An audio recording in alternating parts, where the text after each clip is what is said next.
Hello बच्चों, class 12th physics में आज हम लोग चैप्टर 2 का एक नया टॉपिक पढ़ेंगे। उस टॉपिक का नाम है संधारित्रों का समूहन। समूहन या तो संयोजन। संधारित्रों का संयोजन। हम लोग जो संधारित्र C=Q/V पढ़े थे ना, उसका हम लोग संयोजन देखेंगे। उसमें श्रेणी क्रम संयोजन या तो समांतर क्रम संयोजन, मतलब हम लोग का जो संधारित्रों का संयोजन दो प्रकार का होता है। पहला है श्रेणी क्रम संयोजन, दूसरा समांतर क्रम संयोजन। तो देखिए, आज की वीडियो में हम लोग आज के टॉपिक श्रेणी क्रम संयोजन को पढ़ेंगे, फिर इसके बाद के वीडियो में समांतर क्रम संयोजन को पढ़ेंगे। तो देखिए, श्रेणी क्रम संयोजन का हम लोग का यहाँ पे तीन संधारित्र का यूज किए हैं। संधारित्र पहला क्या है? C1, दूसरा C2, तीसरा C3। जो संधारित्र पहला C1 है उसका विभवांतर V1 है, दूसरे संधारित्र C2 का V2 है, तीसरे संधारित्र C3 का V3 है। और देखिए, प्रत्येक संधारित्र में दो दो प्लेट है। संधारित्र C1 में दो ठो प्लेट है, ये देखिए पॉजिटिव नेगेटिव। संधारित्र दूसरा में भी दो प्लेट है, ये देखिए पहला और दूसरा। संधारित्र तीसरा में भी दो प्लेट है। तो देखिए, इसका वर्णन कैसे किया जाता है कि हम लोग का जो संधारित्र C1 है उसमें हम लोग का पहले प्लेट में धनात्मक स्वयं के द्वारा उत्पन्न हो जाता है। यहाँ से प्लस क्यू आवेश देते हैं तो, लेकिन दूसरे प्लेट में जो ऋणात्मक चिन्ह है वहाँ पहले प्लेट के सापेक्ष ये दूसरे में ऋणात्मक चिन्ह उत्पन्न होता है। इसी प्रकार पहले में यहाँ से जो आवेश आता है उसके हिसाब से हो जाता है। इधर पीछे साइड प्लस होंगे तो यहाँ पे पॉजिटिव, लेकिन इसके सापेक्ष दूसरे प्लेट में ऋणात्मक आवेश, फिर इसके सापेक्ष इसमें भी ऋणात्मक आवेश। और जो लास्ट में हम लोग का जो दो आवेश लेते हैं, चालक विद्युत चालक ए और बी, तो बी के जो पीछे साइड में समस्त धन आवेश होते हैं वो पृथ्वी में चले जाते हैं। इस प्रकार रहेगा वो पृथ्वी का सिंबल रहता है। अब देखिए, हम लोग का संधारित्र C1, ये देखिए किस प्रकार से श्रेणी क्रम में जुड़ा हुआ है। संधारित्र C1 का ये पहला प्लेट है, ये दूसरा प्लेट है। दूसरा प्लेट संधारित्र दूसरा के पहले प्लेट, देखिए C1 के लिए ये पहला ये दूसरा, C2 के लिए ये पहला ये दूसरा, और C3 के लिए ये पहला और ये दूसरा। तो संधारित्रों के श्रेणी क्रम संयोजन में संधारित्र पहला का दूसरा प्लेट संधारित्र दूसरा का पहले प्लेट से जुड़ा हुआ है।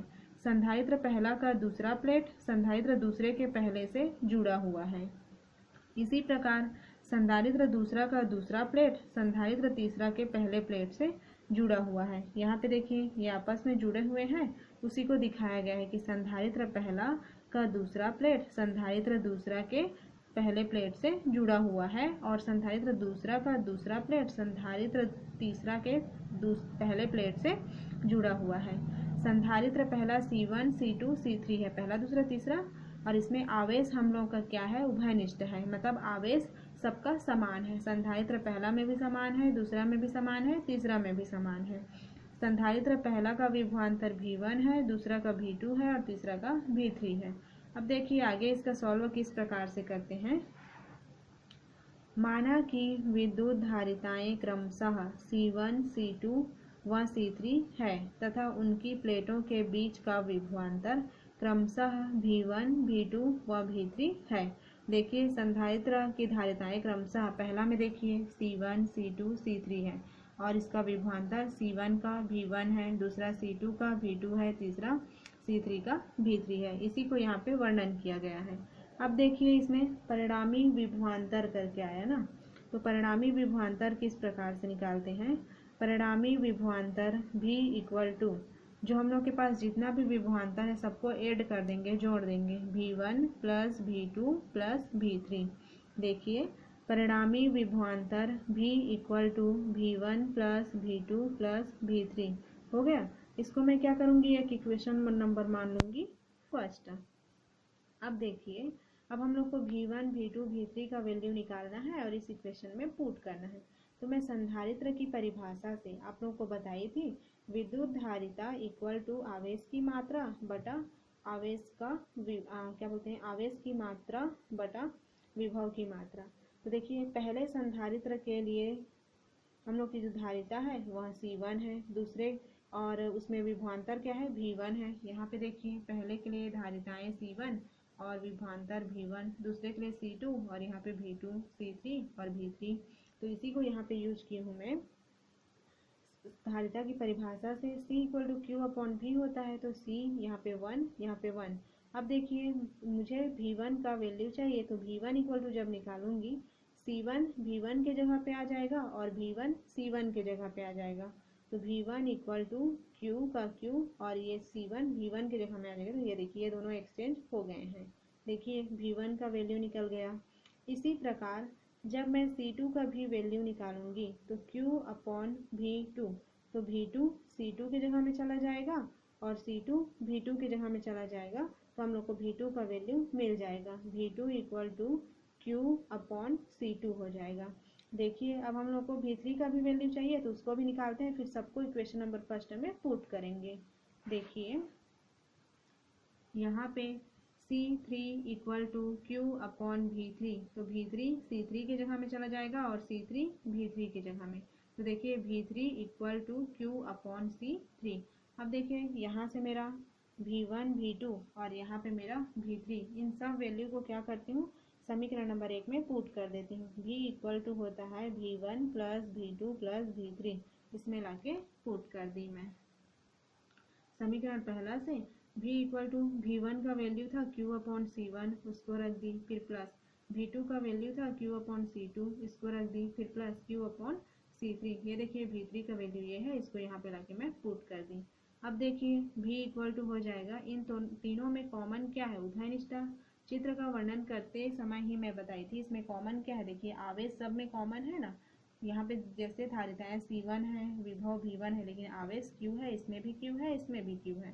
तो उसी को यहाँ से हम लोग उभयनिष्ठ निकाल देंगे। V का भी, इसमें देखिए तीनों में Q उभयनिष्ठ। तो यहाँ पे क्या बचेगा, 1 अपॉन C1, फिर ये प्लस 1 अपॉन C2, फिर ये प्लस 1 अपॉन C3।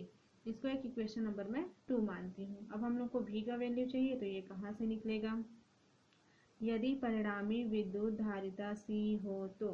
मैं विद्युत धारिता का जो परिभाषा हम लोग बताए थे वहीं से इसको निकालेंगे। C इक्वल टू हो जाएगा Q अपॉन V। ठीक है, विद्युत धारिता इक्वल टू आवेश की मात्रा बटा विभव की मात्रा। यहाँ से भी हम लोग को V का वैल्यू चाहिए, तो V को C की जगह ट्रांसफर कर दूंगी और C को V की जगह में। ये हो जाएगा V equal to Q upon C। देखिए तो ये मेरा हो गया।